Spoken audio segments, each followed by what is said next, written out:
Corner series on emotions.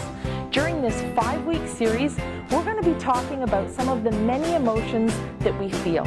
In particular, the 5 that were seen in the Disney Pixar movie Inside Out.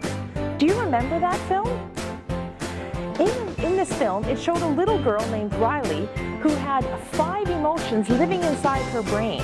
And those emotions were anger, fear, disgust, sadness, and joy. Now, as these characters lived inside her mind, depending on the situation she was in, one of them would take over her emotions and control how she reacted.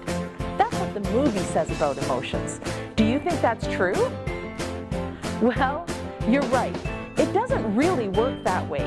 We don't have a bunch of funny little characters living inside our mind, but we do have a lot of emotions that we need to know about and we need to learn how to deal with so that they don't control us. This week, we're going to be looking at the emotion joy. Do you remember her from the movie? Let's take a quick look.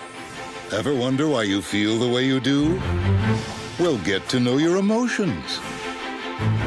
When everything in your life is going your way, that's when joy takes control. This is joy. With an unstoppable spirit and unbeatable energy, joy brings a smile to your face and, oh, who cares? Let's party! What are some of the things that make you joyful or happy?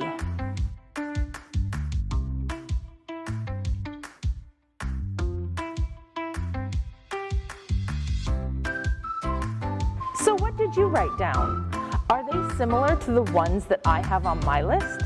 Some of us can feel joy and happy when we feel loved, or when we get to eat dessert before supper. Sometimes we can feel joy when we're spending special time with mom or dad, or when we're going somewhere special. And sometimes it's as simple as feeling accepted.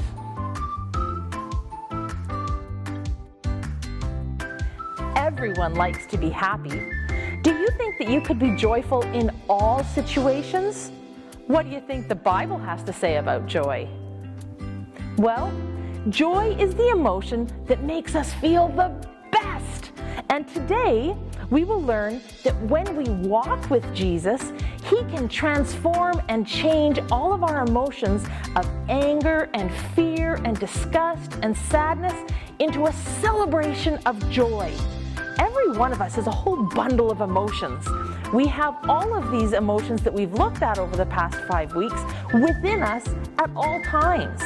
And those feelings help us to filter life, help us to determine what's happening and understand the world around us. But they don't have to rule our lives. When we give our hearts to Jesus, He gives us joy, and that joy helps us to deal with even the worst times. Now this week, we're going to be looking at a story from the Bible in the book of Luke, chapter 19. In this story, Jesus meets a man who is full of sadness and anger and fear. But after meeting Jesus, he is a changed man, and he has a heart full of joy. It's time for a Bible story. A long time ago, in a town called Jericho, there lived a man named Zacchaeus. Whoa, what's going on with that name there? Zacchaeus? How is anyone supposed to pronounce that? Like this. Zacchaeus. Zacchachusa. No. Zazacchino. What? No, it's like Zach. Just say it after me. Zacchaeus. Zackareka ding dong. All right, now you're just trying to make it weird. Yeah, I know. So who's this Zach Cheeto guy? What's his deal? Zacchaeus was kind of an interesting guy. First of all, he was famous. Everybody in Jericho knew who he was. Nice. Rolling like a big shot. And he was totally rich. I'm talking fancy schmancy clothes, waterfall pool, blinged out toilet seat. He was loaded. Cha-ching, my man, Zach Ebers, living the life. Also, he was super short. Wait, really? That's part of the story? Actually, yeah. What's the problem? Just seems like you're getting a little personal there. I don't know, maybe jealous about the whole super rich fancy toilet thing? No, it's really part of the story. All right, just saying. So what, is this guy like everyone's favorite person? No. Actually, everyone hated him. Whoa. Really? Yeah, like everybody. I'm talking men, women, puppies, clowns, little baby squirrels. You name it. They did not like Zacchaeus one bit. Man, what gives? Is Jericho just like a big town full of jerks? No, there was definitely a reason. You see, Zacchaeus was a tax collector. Ah, that explains it. He's the tax man. Classic case of the old income removal service, huh? Pretty much. Zacchaeus would go around and collect tax money from all the people in Jericho. But wait, hold on. That's not that bad, right? He's just doing his job. Why does everybody hate him so much? Well, he wasn't just doing his job. He was a thief, a liar, a low-down, dirty, good-for-nothing crook. He used his job to steal from people. That's how he got so rich. Zacchaeus had a terrible reputation, and for good reason. He was not a good dude. Ah, now it makes sense. So what happens next? Does everybody beat him up and take back all their money? Nope. Here's what happened. One day, Jesus was traveling around the countryside, teaching and healing people like he would often do, and he happened to pass through Jericho. News spread fast that Jesus was there, and soon a huge crowd gathered to hear him speak. Jesus was kind of a big deal whenever he went places, huh? Oh yeah, tons of people came from all around to listen to Jesus, including Zacchaeus. He wanted to see Jesus and hear what he had to say, but there was a problem. The crowd was too big, and Zacchaeus, was just a little fella. Hashtag short man problems. The struggle is real. So what'd he do? Well, he wanted to see Jesus so badly that he was like, whatever, I don't care, and climbed way up in a tree to see over the crowd. Man, he really wanted to see Jesus. No joke. Here's a grown man, all fancy and rich and whatnot, climbing up a tree. He didn't care if people thought he was weird. He just wanted to see Jesus. I mean, probably wasn't that big of a deal. From a distance, people probably just thought it was a kid, because the whole short thing. Well, somebody noticed, and not just anybody.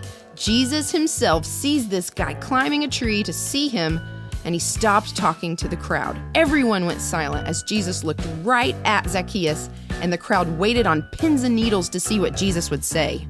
Oh man, this is it. Jesus is about to lay the smack down on Zacchaeus for being a low-down, dirty thief. He's gonna be all like, I know what you've been up to, you little nasty. You've been stealing and scheming, and it's time for you to pay. You didn't think you'd ever get caught, huh? Well, guess what? I'm Jesus, and I know everything. So pay up, punk. Ba-boom! Mic drop. And the crowd goes wild. No, that's not what happened at all. Jesus stood there, looked Zacchaeus right in the eye, and said, Zacchaeus, come down from that tree. Let's go to your house and have dinner. Today, I will be your guest. Whoa, forget mic drop, more like jaw drop. He really said that? Yep. Even though he knew Zacchaeus was like a total scumbag? Why? Jesus knew that Zacchaeus had done some really bad things and had a lot of sin in his life, but Jesus also knew that Zacchaeus couldn't do anything bad enough to stop him from loving him.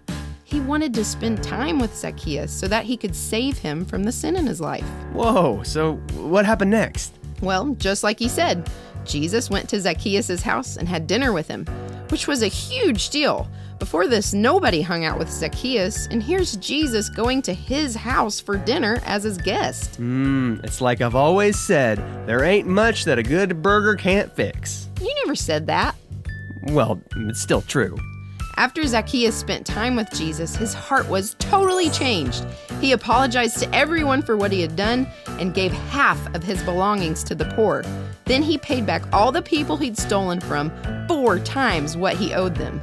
Wow, he's like a totally different dude. I mean, still vertically challenged and everything, but on the inside, whoa, he's awesome. His life changed that much just from spending time with Jesus? Totally. That's the cool thing about this story. It shows us this. Jesus already knows everything about you, all the good, all the bad, everything you've ever done or ever will do. But that doesn't stop him from wanting to be close to us. And just like Zacchaeus, the more you get to know Jesus, the more he will change your heart. Dude, that is so cool. The next time I climb a tree, I'm going to think about this story where Jesus changed old Zacchaeus' heart. Well, it's Zacchaeus, but yeah, that's a cool idea. Actually, scratch that. Next time I eat a Cheeto, I'm gonna think about it because, let's be honest, I'm gonna eat a Cheeto way before I'm gonna climb a tree. Hashtag snacks for life. Yeah, sounds about right. The end. What did you think about our story this week?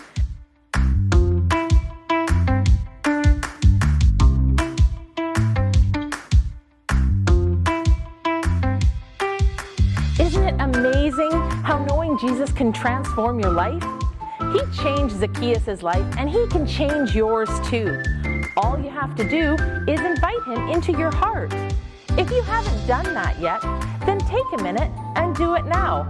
It's as simple as A, B, C. A, admit that you've made mistakes and then ask God to forgive you.